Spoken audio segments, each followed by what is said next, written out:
Item up, it's funny, it's only 20 words. Resolution to authorize the issuance of $28,250,000 in serial bonds to finance the construction and reconstruction of new town highway garage facility located at 1005 Picture Parkway.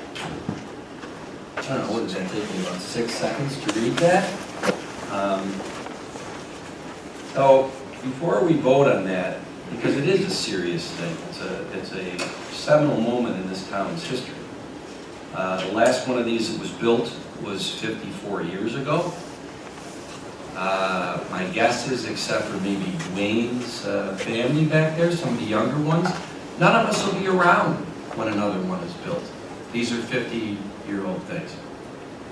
So I do want to get some comments and some just filling in some of the questions that were asked on the public podium. And unfortunately, two of the people that spoke, Mr. Corpus and Mr. Nesbitt, have now left. And I don't know, I know Mr. Corpus was here last week, so a lot of what he said tonight was answered last week at the meeting by our town engineer, Mary Harrington. Unfortunately, he had left before she had her comments. So right. We didn't get a chance to hear those. And that is unfortunate, because, you know, one thing I feel pretty confident about this board and our department heads is that we will answer any question that is put forth to us. In fact, I have my business card here for you, Mr. Torres, and on the back, I want you to email me all the things that you reference at the podium so I can point you in the right direction to get the answers to all of those things. For expediency's sake, tonight, we're not going to answer all the specific things. Ms. Taylor, most of what you asked was about the septic system and the sewer on gravel. We happen to have the sewer department here. Would Rick or Art, could you get your information over to Ms. Taylor? Because I know that you've done the thing over on gravel, and you got to have 50% plus interested, and you didn't get that a couple years ago.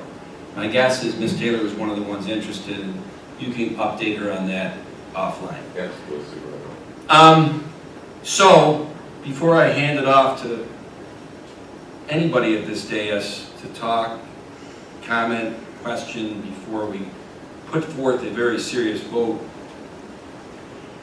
I was not here last week. I watched Mary Harrington, our town engineer, give a narrative of the 7-minute virtual tour of the highway facility.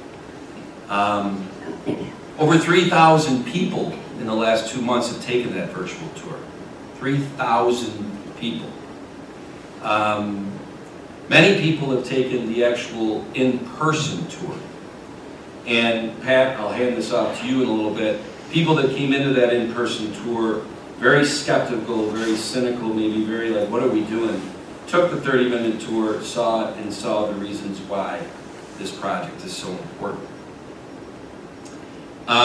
Mary's narrative last week, which you can go to our website and look up the town board meeting from last week and go to about, I don't know, 30 minutes into it. She did a phenomenal job. In hindsight, we should have probably had her narrate that instead of having music behind it. She did a great job.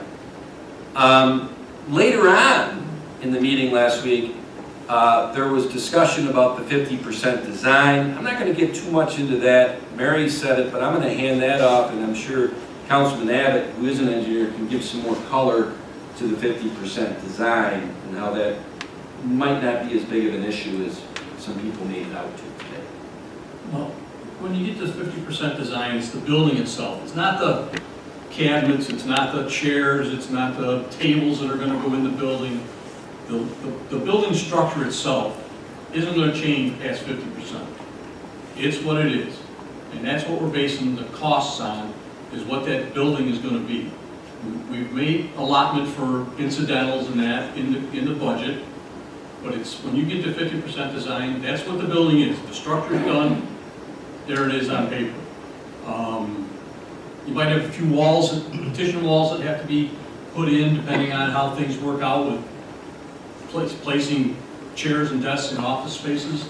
But beyond that, that building at 50% won't be any different than it is at 100%. The takeoffs that were done can be completed at 50% without, for a preliminary budget which is what this board all saw. So it shouldn't be an issue as far as I'm concerned, Yeah. versus 50% or 100%. And Bill, Mary did a great job explaining how this building, and this is not as complex a building as like a sewer plant that has blowers and technical aspects. MRB and our engineers, they have done this in Cicero, they have done this in Clarence. So I agree with you, and the 50% is not something that should hold us back from moving forward on this. I got to tell you this. I think that the communication strategy that has been deployed in the last 6 to 12 months to try to take 45,000 plus citizens of this town to let them know this was going on is an unprecedented effort in this town. Now, Ms. Taylor, you said you got an email out of nowhere. Email was one of about 12 different conduits of communication that we used on this in the last 6 to 12 months. And most recently, in the last 45 days, we really amped it up as we did promoting the tours. Just to give you a little flavor, our website has had many posts on this. Our weekly newsletter that Karen does has had much information. Social media posts, board meeting presentations. Pat, you've been a frequent flyer here. You've gotten so popular that the TV stations wanted you to do, because I have a face for radio, you have a face for TV.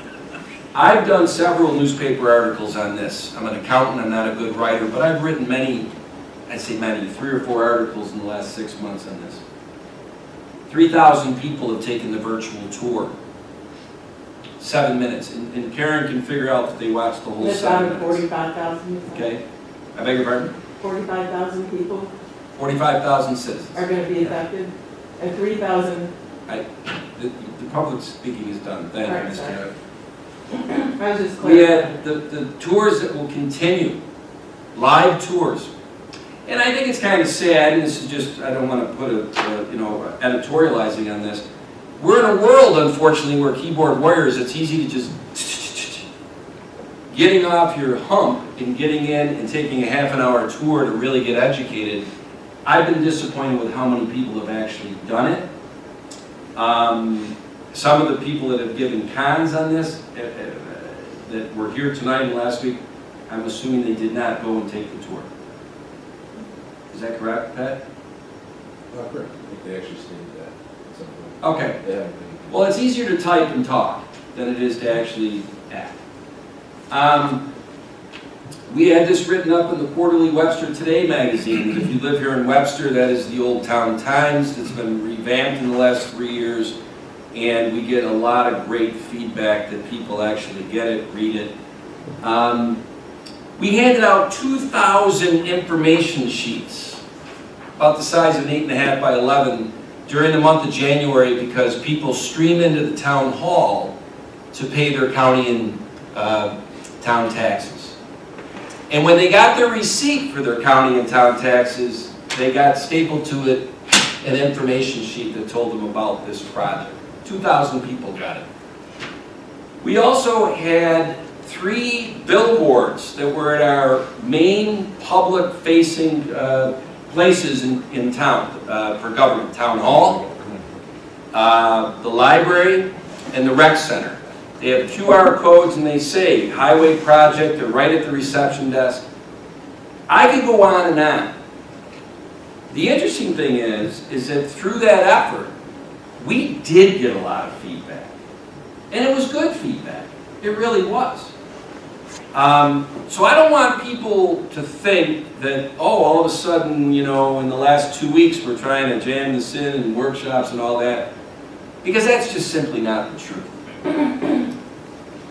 So with that being said, like I said before, any type of resolution is proposed, I think it is serious enough. I've done enough lip flapping on this.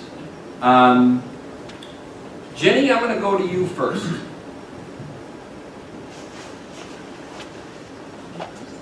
What comments, questions do you have on this before we offer this up as a proposed resolution? Well, like I said last week, no one likes to borrow money or to, raise taxes or anything like that to our community. But we have to look toward the future, and you have to spend money to make money.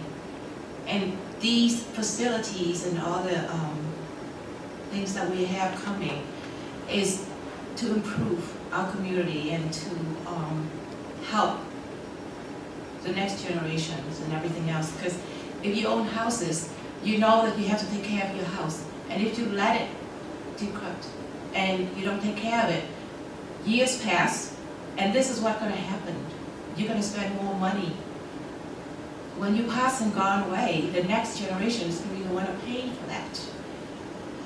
I don't want to see that. I wanted to see, we live in a community where we think about future, we think about family, we think of, what's going to be better for us.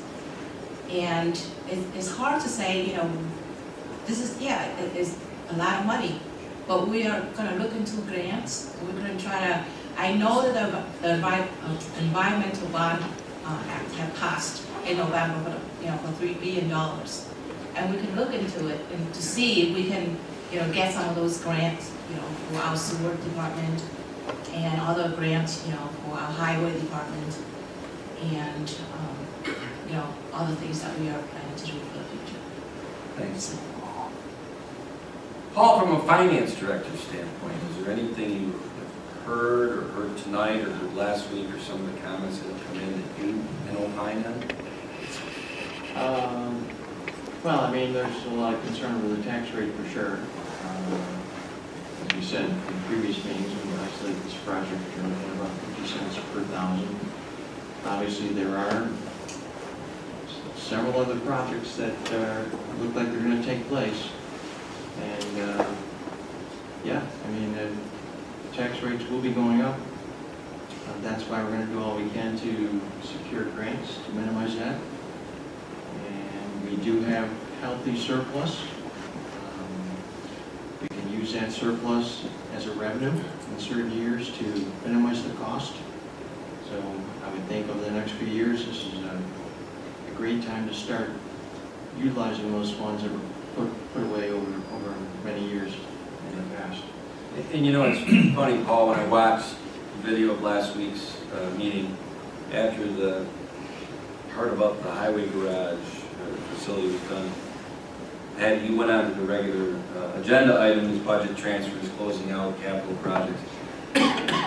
Coincidentally, 3 of the next resolutions had aspects that each of those items had grants. That's correct.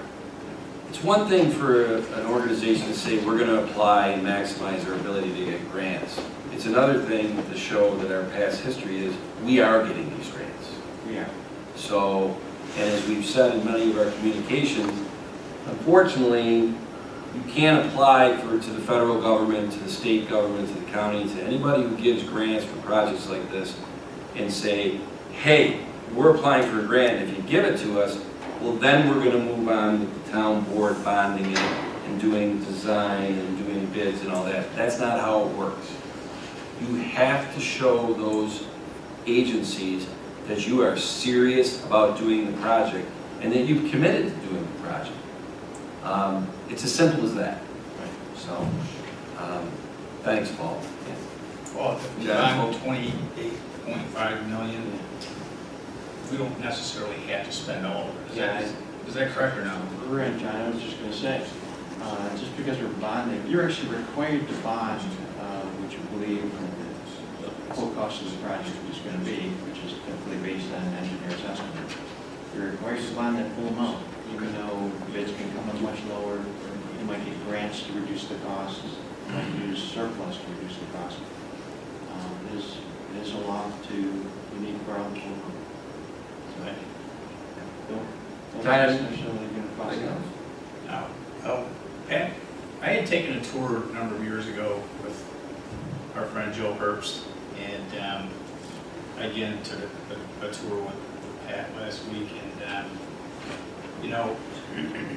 the presentation, the visual presentations were great with all the pictures, but it doesn't hold a candle to actually going to the site, walking through the buildings, actually physically walking in the locker room and visualizing how do 40 people fit in this locker room. You have 40 people trying to punch in, and I'm like, Pat, you might want to consider taking a picture of 40 people in the kitchen, the cafeteria area, and 40 people trying to punch in. And when you walk down the line in one building where the trucks are, you can't walk straight. You're walking between the trucks like this because there's absolutely no room. And I just visualize, you know, our employees having to work in those conditions for all these years and, you know, keeping that building as well as they do. And the one thing that really stuck out in my mind was as I walked through these buildings, the cleanliness of the building and the vehicles was amazing. It reminded me of when I worked for UPS and they washed their vehicles every single night. And if you notice, when you see our trucks on the road, they're clean. They take such pride in everything they do. You know, I know this is a lot of money, but my gosh, if anybody deserves it, it's our employees in highway department, in my opinion. Pat, I'm gonna put you last, by the way, okay, if you don't mind. Bill, do you have any? Well, John pretty well spelled it out. I've walked through that building so many times, it scared me to see the conditions we've made our people work in. Joe and I talked about it years ago, when I was liaison at that time, and Joe was superintendent. Then Patty was liaison for a while, now I'm back as liaison. And the one thing I wanted to make sure I got done was to get this project off the ground. It's sorely needed. I know it's a lot of money, $28 million is a lot of money. But to push it down the road any farther, 28 million might turn into 35 million. We can't afford to keep going down the road. We need to just step up, do it, bite the bullet as a town board, and do the right thing for our people. Patty? Well, I concur with what everyone here at the board table has said. We need to do the right thing, not only for our highway employees, but people who live in this town. And to continue to provide the services, this is something that's really necessary. None of us likes to raise taxes. None of us. And we do our level best to keep that to a minimum. There were a couple of things said last week, and they were said again tonight, but I just want to clarify. One is that there was an estimated $1 million for the comprehensive plan. I have no idea where that number came from. I believe we've looked at, is it approximately 150? Josh, is it 150? Thank you for your Okay. So it's 150,000, plus we received $100,000 in grants to offset that cost. So I want to set the record straight on that. The other was, it was mentioned twice by our former town supervisor and Mr. Forpus, and he mentioned it last week also, $11 million for Sandbar Park. How much do we get in grants for that? 5?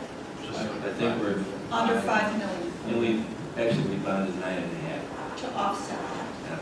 So, you know, it's easy to stand up and throw out numbers, but sometimes I wonder just where they're coming Yeah. from. So I wanted to clear the air on that. As far as the 50%, thank you, Bill, and I think that Mary did a tremendous job of explaining that last week. Yeah. And to me, if we're going to go with, okay, we're building a house and we're applying for the mortgage, if you're going to build a house, you know you're going to have to put in a lawn, and you know that's going to cost you whatever, $8,000 perhaps. You've got it in the budget, you just haven't picked out the grass seed yet. So you know you're going to have to do window treatments, you know it's going to cost whatever it is. You factor that in, but you haven't picked out the drapes yet. And that's the same thing with the highway garage. We know we have to put furniture in, we know we're going to need some appliances. That's factored into the budget, we just haven't picked them out yet. We haven't picked out the tile. So that's what 50% means. That really doesn't bother me at all. We've looked at many projects, and that's pretty much what we'll base all our projects on when we consider the cost of the water bond. I totally agree with everyone here that this is something that is very much needed. And by waiting, the future cost of this project scares the daylights out of me. We can't continue to push this off any longer. Can I make a factual comment? Yeah, Charlie, you come on, I'm not a voting member, this is not in favor or against anything. But I've seen over and over and heard over and over about the comment regarding the taxability and how it's going to affect each of the homeowners with an average cost or an average value of homes in Webster being $200,000. Fact of the matter is that the average home in Webster, under our current taxation, which is at a 64% equalized rate, is actually under $200,000 in the town of Webster. And that's what you're taxed on. You're not taxed on the marketability or on the market value of your home, you're taxed on the assessed value of your home. I just want you to know that because I represent the Board of Assessment Review and the assessor and often see these values come in. So that's been bandied about quite a bit, I think in error, and I think people should know exactly what it's going to cost. It will be based on your assessment, not on your actual market value. And these, again, the average assessed value of a home in the town of Webster is $200,000. And I'm glad you brought that up because words matter. I know in the FAQs, it was in the Supervisor's Corner article this week, the average home at the current equalization rate. Maybe to the average person, they saw that and they don't know what. Thank you for giving color on that. The average, you might sell your home for $300,000, but that means that it's probably assessed for under $200,000. That's correct. Very important Question. clarification. Public state is over. I think, please, Art, make sure you get the information so Ms. Taylor can talk to you about the sewers and the septic over on Gravel. Before I do hand it off to you, Pat, you'll bring up the rear before I make this motion. I think it's important for people to understand that this is a step in the process, a very important step in the process to show that the town board, if they vote, it's a super majority. If this ends up being 3-2, that doesn't pass. It's got to be at least 4-1 on something like this. That will lead to Mary as the town engineer, Jared, you're here from campus tonight, Pat. The team will put together the final pieces of the request for bid. And then based on municipal bidding laws, Wicks law, whatever, I think there's 5 different construction contracts that will be bid out. Is that right, Pat? Yeah. All right. When that goes out to bid, it's got to be properly advertised and everything by the law. And then when the bids come back in, the Honorable Dolly McGuire, right down here, right, Dolly, will open those sealed bids. And really, when that happens, if the low bid on those 5 different contracts, if the low bid on those 5 different things aggregates up to under, I think, 22.7 million, because this project, 22.7 million of it is the budget for those 5 construction bids.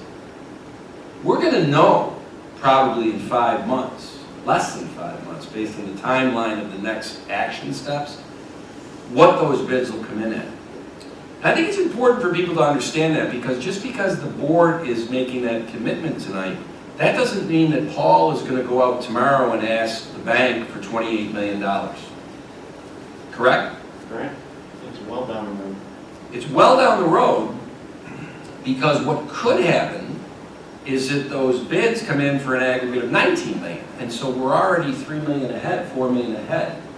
And I would like to think the way Campus and MRB and Pat and Mary and Bill have done this, it's somewhat of a conservative estimate because to me, the worst thing you can do is pander to people and come in, let's do this at 23 million, that's more palatable, and then we'll just, we'll sell them later on when it's 27 million. That's deplorable to do. So I think we're doing this conservative. I think there's signs in the market that some of the inflation is starting to subside, that monetary fiscal policy of the federal government is starting to slow. So we'll know. Let's not speculate, but we're going to know in a couple of months what those bids can be. I wish Mary was here today, but I think, Bill, you can speak to this better than anybody maybe from the years you were in engineering.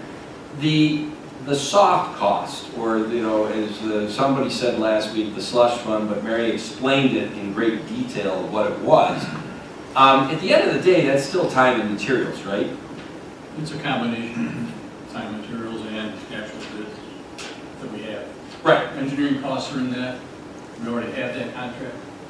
But then, once we get into the construction phase, where there's estimates on that, you get into some time and materials, and I've seen from the way this town manages those things, I feel very good about the team we have, that we won't go over budget on those things. So, anyway, like I said at the beginning, it took me 6 seconds to read what that resolution is, and it's probably thousands of personnel hours and our team of outside suppliers, contractors, that have worked on this the last 12 months to get to this point. And this is really, what did Churchill say, this is not the beginning of the end, this is the end of the beginning? Was he the one that said that? Yes. Yeah, I guess I'd call it that. So before I read it, Pat, since you are the one burning the midnight oil and doing tours and doing this and that and TV spots and whatever, we'll give you the last shot at the microphone before we make the motion. Sure. I'll try to keep it pretty short. You're right, I've been here a lot talking about this project. I do a lot of talking as we go through the tours. It is great to have people in there. We do wish more folks would come out and visit us to see things firsthand. John hit it on the head. You really can't describe it. The picture, you know, it may say 1,000 words, but apparently, you know, viewing it yourself speaks 10,000 because it's dramatically different in person, and our employees working it every single day. So I think it's important for the public to know that. We've been at it since July. Last July is when I first came here and did the first presentation. Pieces of paper I picked up on this were back in 2018 from Joe Herbst discussing this topic. Bill mentioned last week it's been over a decade the topic's been discussed. We're moving along through the process, so I've been here talking a lot, try to minimize that. I was going to hit on a couple of things that have come up during the tours with actual interaction with residents and different things. And one of the biggest ones, not surprisingly, but as we talk about the budget, we go through the facility, and I talk about the steps moving forward and the impact of the bond. There are multiple questions, we touched on earlier here with the revenues and different things, but it's, we have to bond the entire amount. There was nothing put away, no funds or different things, and I know Paul alludes that we have a general fund, but there's been consistent call for planning moving forward, more forethought. You know, the next time this does happen, which I agree is probably going to be after we're all long gone from this place in one way or another, what's being done. And I was very happy to be able to answer them because it's come up here at the board several times. That this board is very, very interested in not having this situation come up again in the future. And there is planning efforts already begun on future spending and establishing funds for various things for when these facilities age out, which we do not have right now, which is why we're looking at bonding the entire budgets for these projects instead of having set aside funds perhaps, or maybe some other mechanism to curb the cost of these. So that had come up several times. And the concept and some of the call, why aren't we waiting? Mary did it perfectly, amazingly. I wasn't able to be here, but I watched it and couldn't be happier with the way she answered the 50% plans and different things like that. The number one thing that will affect the ability to bring this in on this budget, which is dramatically higher than it would have been 5 or 10 years ago. There's nothing we can do about that now. But this board has the opportunity now to not have it happen again, and it's waiting.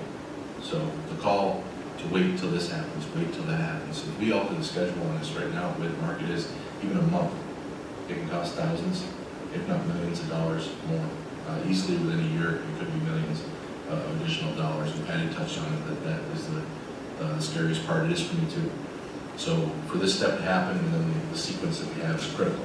I mentioned in some of my presentations, even keeping on the path we are now to continue doing our grant research, but have our goal to be to go to bid in June. We don't get into that building until 2025. We really hope the building stays in the condition it is until then. We don't know that. That's a long time.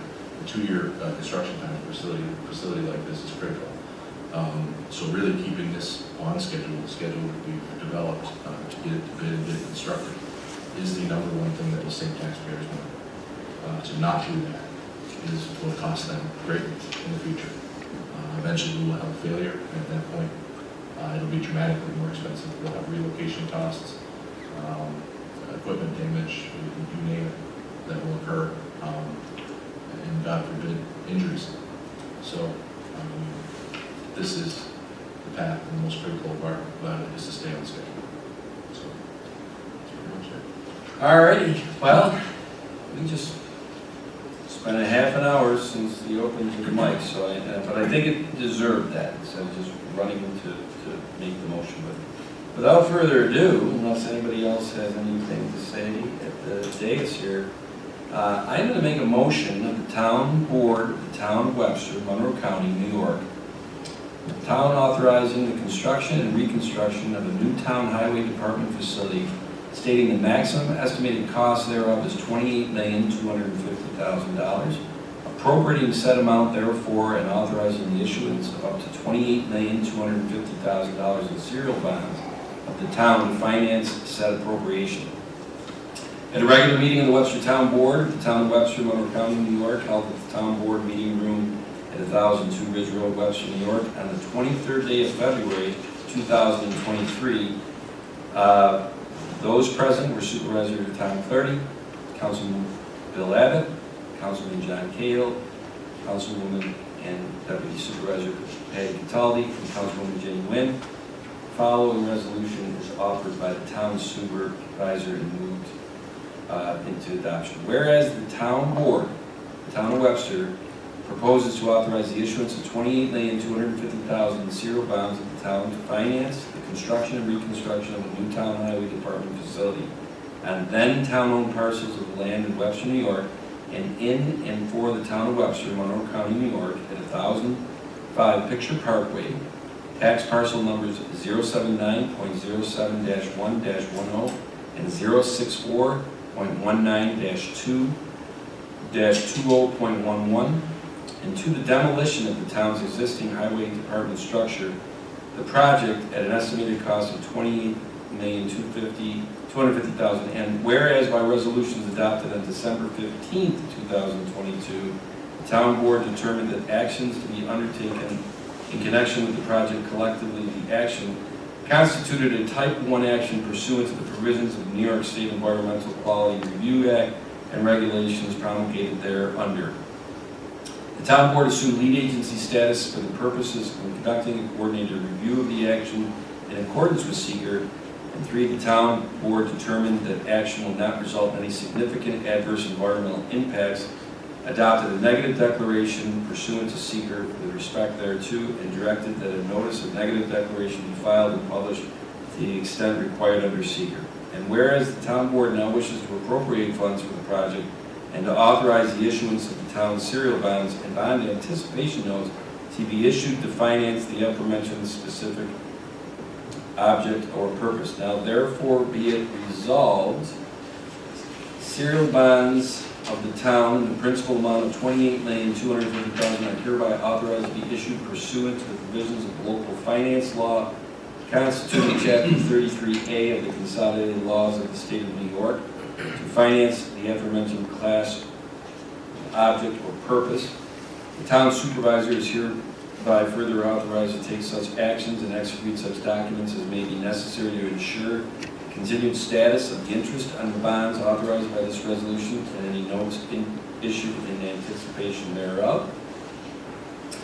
The resolution shall take effect 30 days after the date of its adoption, or if within such 30-day period there is filed with the town clerk a petition subscribed and acknowledged by a number of qualified electors of the town required by section 91 of town law and in the manner specified in such section until approved by affirmative vote of a majority of such qualified electors voting on a proposition for its approval.